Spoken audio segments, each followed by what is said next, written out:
আমাদের জীবনে আমার দৃষ্টিতে সবচেয়ে বড় ভুলের একটা ভুলের নাম হচ্ছে আমরা আল্লাহর উপর ভরসা হারিয়ে ফেলতেছি। আমরা আল্লাহর উপর ভরসা হারিয়ে ফেলতেছি। আমরা আল্লাহকে মহব্বত করার মতো, নবীকে মহব্বত করার মতো করতে জানি না, অনুভব করার মতো করতে জানি না, ডাকার মতো ডাকতে জানি না।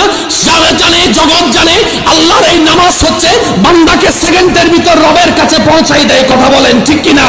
এই নামাজের যতগুলো স্টেপ আছে সবচেয়ে দামি স্টেপের নাম সিজদা। নবী রাহমাতুল্লিল আলামিন বলে, বান্দা তোমরা যখন সিজদায় যাও কপালটা মাটিতে লাগে না, রবের রহমতের দরবারে গিয়ে লেগে যায়। সুবহানাল্লাহ। আফসোস আমাদের জন্য, আফসোস ওই সিজদার মধ্যে গিয়ে সুবহানাল্লাহ সুবহান রাব্বিয়াল আলা পড়তে যদি ইমাম একটু দেরি করে পিছন থেকে কাশি দিয়ে মিসকল মারে। কথা বলেন না রে ভাই? পিছন থেকে কাশি দিয়ে মিসকল মারে। কি যারা কাশত কা কয় হুজুরের মিসকল মারছি। কি লাগা মিসকল মারছস? এটা আবার কেমন মিসকল? কয় আমার 3 বার শেষ হইছে।